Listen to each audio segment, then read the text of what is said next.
नमस्कार दोस्तों, DSL web technology में आपका एक बार फिर से स्वागत है। दोस्तों, पेश है हम आज एक फिर से नई वीडियो के साथ, जो कि स्टेट बैंक ऑफ इंडिया के जो सीएसपी हैं, कॉरपोरेट बीसीज हैं या इंडिविजुअल बीसीज हैं, उनके लिए एक बहुत बड़ी अपडेट है। That is state bank of India की instant account opening service,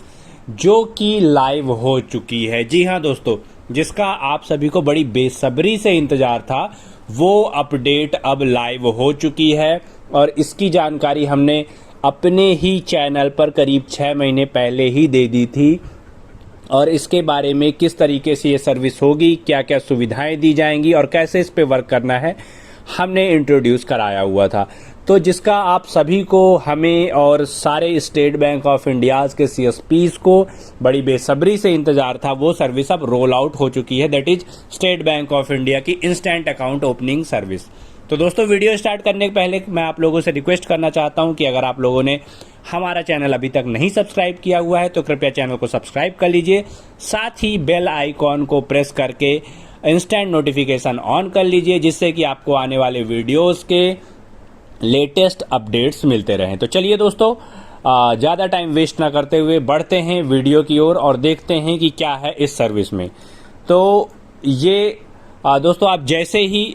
screen है, होम स्क्रीन है आपकी, जैसे ही आप स्टेट बैंक ऑफ इंडिया के कियोस्क पोर्टल पे लॉगिन करते हैं तो कुछ इस तरीके का स्क्रीन आपको दिखाई देता है। और इस स्क्रीन पे दोस्तों, स्लाइड्स के माध्यम से मैं बता रहा हूं कि किस तरीके से आपको ये सर्विसेज दिखाई देगी और कहां पर ये मेनूज वगैरह आपको इंट्रोड्यूस हुए हैं, कहां पर ये मेनू वगैरह आपके पोर्टल में दिखाई देंगे। तो ये इस तरीके का होम पेज है और आप यहाँ पर जब जाते हैं तो आप जहाँ पर स्टेट बैंक ऑफ इंडिया की अदर सर्विसेज का ऑप्शन दिया हुआ है, तो आप ऊपर से ऐसे देखते हुए आएंगे तो agent Aadhaar seeding, time out, transaction enquiry, loan leads creation etcetera etcetera, ऐसे करते हुए सबसे नीचे जैसे ही हम आते हैं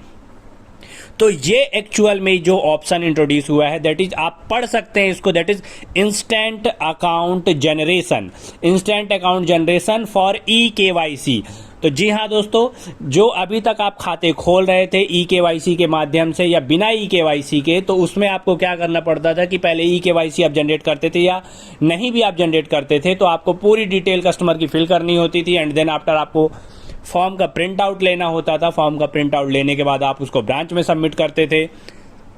वो फॉर्म आपकी ब्रांच के माध्यम से या आप खुद आपके ब्रांच मैनेजर से फॉरवर्ड करा के आरबीओ को भेजते थे और आरबीओ से अथराइज होने के बाद आपके खाते जनरेट होते थे। अब ये पूरी की पूरी प्रक्रिया बदल चुकी है ई-केवाईसी के माध्यम से, जैसे कि आप पहले भी ई-केवाईसी जनरेट करते थे, जो कि यहाँ पर ये ऑप्शन ये दिया हुआ है। ई-केवाईसी आपको पहले की तरह ही करनी है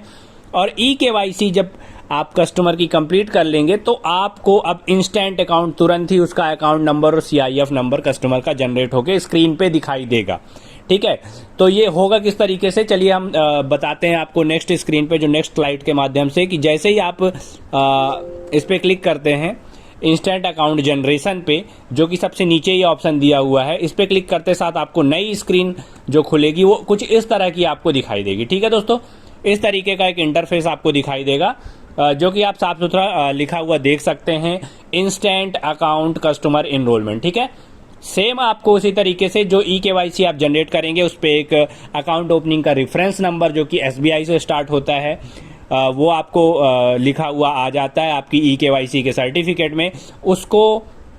उस नंबर को आपको यहाँ पर रेफरेंस नंबर में डालना है, पुट करना है एंड देन आफ्टर कस्टमर का जो भी मोबाइल नंबर है, कस्टमर का मोबाइल नंबर आप यहाँ पे डालेंगे। टैक्स रेसिडेंसी आपको यहाँ पे इंडिया सेलेक्ट करना है और उसको डालते ही साथ ही कंटिन्यू आप क्लिक कर देंगे। कस्टमर के मोबाइल में ओटीपी जाएगा एंड आफ्टर ओटीपी के वेरिफिकेशन के आप कस्टमर का अकाउंट जनरेट कर पाएंगे। जैसे ही आप फॉर्म फिल करके सबमिट करते हैं, हालांकि ई-केवाईसी में सारी डिटेल्स पहले से प्री फिल्ड आती है, प्री फेस्ड आती हैं, तो उसमें कुछ भी भरना पड़ता नहीं है। कुछ बेसिक चीज़ें होंगी जो कि आपको चेकआउट करनी पड़ेंगी and then after you can submit the form. और जैसे ही आप फॉर्म सबमिट करेंगे तो अभी तक जैसे ये होता था कि आपको फॉर्म का प्रिंट आउट लेना पड़ता था, इसके बाद आप ब्रांच में जाते थे एंड देन आफ्टर आरबीओ फॉरवर्ड करते थे, उसके बाद अकाउंट जनरेट होता था। अब ये प्रॉब्लम पूरी की पूरी खत्म हो जाएगी। आपको तुरंत ही जैसे ही आप सबमिट करेंगे स्क्रीन पे आपको अकाउंट नंबर और सीआईएफ नंबर दिखाई देगा। इसके पहले भी हमने 6 महीने पहले इस बात को बताया हुआ था, तो हमारे बहुत सारे चैनल के व्यूअर्स हैं जो कि इसको फेक बता रहे थे और दुनिया भर की उल्टे सीधी कमेंट्स भी कर रहे थे। तो वो पेशेंस की जो घड़ी थी और वो जो टाइम था वेट करने का, वो खत्म हो चुका है। Instant account service state bank of India के कियोस्क में लाइव हो चुकी है। जी हाँ, कुछ कियोस्क में ही ये अभी लाइव हुई है, कुछ सीएसपीज में ही अभी लाइव हुई है, मुश्किल से 20 to 30% या इससे भी कम, बिकॉज ये सर्विस अभी अंडर ट्रायल है। क्योंकि स्टेट बैंक ऑफ इंडिया को अभी ऐसा लग रहा है कि जैसे ही हम अगर एक साथ इस सर्विस को रोल आउट करते हैं और सारे सीएसपी में ये ऑप्शन दिखाई देने लगेगा, तो होगा क्या कि अभी तक सारे सीएसपी जो कि या तो खाते खोलना बंद कर चुके थे या खोल भी रहे हैं तो बहुत ही स्लो प्रोसेस है, बहुत ही धीमे खोल रहे हैं, इक्का दुक्का महीने में खाते खोल दिए, वरना नहीं खोलते हैं क्योंकि इसकी इतनी लेंदी प्रोसेस है बाकी बैंकों की बजाय कि सीएसपी इसमें ज़्यादा इंटरेस्ट नहीं ले रहे हैं और महीनों तक अकाउंट पेंडिंग होते थे। तो अब होगा क्या कि एक्चुअल में कहीं ना कहीं स्टेट बैंक ऑफ इंडिया को यह अंदेशा है कि जैसे ही हम इस सर्विस को रोल आउट करते हैं और सभी सीएसपी के लॉगिन पे ये अगर सर्विस लाइव हो जाएगी तो बल्क में खाते खुलना स्टार्ट हो जाएंगे, बहुत तेजी से खाते खुलने स्टार्ट हो जाएंगे और सर्वर पे बहुत ज़्यादा एक साथ लोड पड़ेगा और सर्वर कहीं ना कहीं ठप पड़ सकता है। सर्वर जो है स्लो हो जाएगा और बाकी जो काम है स्टेट बैंक ऑफ इंडिया के जो कियोस्क पोर्टल पे हैं वो कहीं ना कहीं इससे प्रभावित हो सकते हैं। इसलिए सिर्फ 10 से 20% कियोस्क को एज अ ट्रायल अभी ये सर्विस जो है लाइव की गई है और जैसे ही इसका ट्रायल कंप्लीट होता है विद इन अ वीक या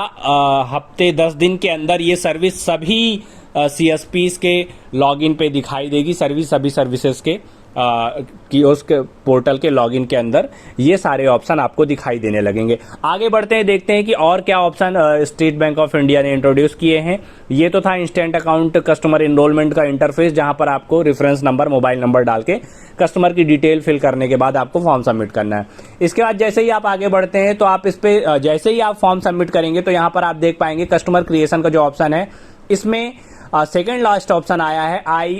IAO customer creation inquiry, that is instant account opening customer creation inquiry. जैसे ही आप फॉर्म को सबमिट करेंगे कस्टमर की डिटेल्स भरने के बाद, तो आप जैसे पहले भी यहाँ पर एक ऑप्शन दिया हुआ था कस्टमर क्रिएशन इंक्वायरी, इसके अलावा ये एक अदर ऑप्शन है इंस्टेंट अकाउंट ओपनिंग की कस्टमर क्रिएशन इंक्वायरी। सब कुछ सही रहेगा तो आपको स्क्रीन पे ही सारी चीजें ग्रीन कलर से शो होंगी और वो जैसे जैसे एग्जीक्यूट होते जाएंगी तो वो राइट मार्क वहां पर होता चला जाएगा और आपको दिखाई देगा स्क्रीन पे। अगर कोई टेक्निकल इश्यू आता है या अदर कोई दिक्कत आती है तो वो रेड कलर से मार्क हो जाएगा और आपको वहां पर देखने को मिलेगा कि किस वजह से आपका खाता नहीं खुल पा रहा है या कोई दूसरी समस्या आ रही है। तो जैसे ही आप instant account opening customer creation जो कि यहाँ पर आपको दिया हुआ है इस पे क्लिक करेंगे, यहाँ पर IAO कस्टमर क्रिएशन पे इंक्वायरी इसकी करेंगे तो कुछ इस तरह की स्क्रीन आपको दिखाई देगी, जो कि यहाँ पर आपको instant account opening customer creation inquiry का ये कॉलम दिया हुआ है, जहाँ पर आप कस्टमर के रेफरेंस नंबर से या फिर डेट रेंज के माध्यम से जो कस्टमर क्रिएशन की इंक्वायरी है इंस्टेंट अकाउंट्स के लिए वो कर पाएंगे। ठीक है दोस्तों, इसके बाद नेक्स्ट स्क्रीन पे चलते हैं, देखते हैं और कौन से ऑप्शन इंट्रोड्यूस किए हैं एसबीआई ने। तो यहाँ पर आप जैसे ही बढ़ते हैं तो आप यहाँ पर आप देख पाएंगे कि जो एसबीआई की अदर सर्विसेज थी तो इस पे एक नया कॉलम जुड़ गया है, date of dispatch to branch. ठीक है दोस्तों, तो एक्चुअल में ये अभी ऑफिशियली अनाउंस तो नहीं किया गया है, लेकिन जैसे कि न्यूज़ ऑफिशियल्स की तरफ से सुनने में आ रही है स्टेट बैंक के उच्च अधिकारियों की तरफ से कि आप जब अकाउंट ओपनिंग करेंगे देन आफ्टर आपको आपकी स्क्रीन पे अकाउंट नंबर और CIF नंबर जरूर दिखाई देगा, लेकिन वो पूरी तरीके से एक्टिव तभी होगा, आप उस अकाउंट को एक्टिव तभी कर पाएंगे, पैसे का लेन देन उस पर तभी कर पाएंगे जब आपका ये पूरा अकाउंट ओपनिंग का प्रोसेस कंप्लीट हो जाएगा थ्रू ब्रांच एंड RBO। तो इसमें होगा क्या कि जैसे ही आपको अकाउंट पे स्क्रीन पे अकाउंट नंबर और CIF नंबर दिखाई देंगे वो आप कस्टमर को जरूर दे सकते हैं, पर उसका जो फॉर्म निकलेगा आप उस फॉर्म को प्रिंट करेंगे एंड देन आफ्टर प्रिंट करने के बाद सारी जो कागजी कार्यवाही है डॉक्यूमेंटेशन कंप्लीट करने के बाद आपको उसे ब्रांच में सबमिट करना पड़ेगा और वही ब्रांच में जो सबमिशन है उसके लिए ही ये आपको ऑप्शन एक दिया हुआ है, that is date of dispatch to branch. इस पे जैसे ही आप क्लिक करते हैं तो यहाँ पर date of dispatch to branch, यहाँ पर ये देखिए इस तरीके की स्क्रीन यहाँ पर आपको दिखाई देगी और यहाँ पर आपको कस्टमर का एनरोलमेंट रेफरेंस नंबर डाल के यहाँ पे डेट सेलेक्ट करके पुट करनी पड़ेगी कि आपने जो भी फिजिकल फॉर्म है वो कब आपकी ब्रांच में सबमिट किए हुए हैं। ठीक है, तो इस तरीके से ये कुछ बेसिक ऑप्शंस हैं, 3-4 ऑप्शन हैं जो कि स्टेट बैंक ऑफ इंडिया ने नए रोल आउट किए हैं इंस्टेंट अकाउंट क्रिएशन के लिए। और भी बहुत सारी दोस्तों अपडेट्स अभी आना बाकी है स्टेट बैंक की उसमें, तो आप बिल्कुल चैनल के साथ जुड़े रहिए जिससे कि हम आपको आने वाली अपडेट्स के माध्यम से जल्दी जानकारी दे सकें। तो ये थी एक्चुअल में जो बेसिक अपडेट थी जो कि इंस्टेंट अकाउंट ओपनिंग के लिए स्टेट बैंक ऑफ इंडिया की तरफ से जारी की गई थी। तो उम्मीद है दोस्तों वीडियो आपको पसंद आया होगा, और अगर आप भी हमारे साथ जुड़कर काम करना चाहते हैं, साथ में डिजिटल सिग्नेचर की फ्रेंचाइजी या फिंगरप्रिंट स्कैनर्स वगैरह परचेस करने के लिए आप इंटरेस्टेड हो, या पैन कार्ड की फ्रेंचाइजी लेना चाहते हैं, तो आप स्क्रीन के नीचे जो भी वीडियो का डिस्क्रिप्शन है वहां पर आपको लिंक मिल जाएगी, कॉन्टैक्ट डिटेल्स मिल जाएंगी, और उसके माध्यम से आप हमसे संपर्क कर सकते हैं और हमसे कांटेक्ट करके आप अपना काम स्टार्ट कर सकते हैं। तो उम्मीद है दोस्तों वीडियो आप लोगों को पसंद आया होगा। वीडियो के अंत तक बने रहने के लिए बहुत बहुत धन्यवाद। मिलते हैं अगले वीडियो में। आपका दिन शुभ हो। नमस्कार, जय हिंद।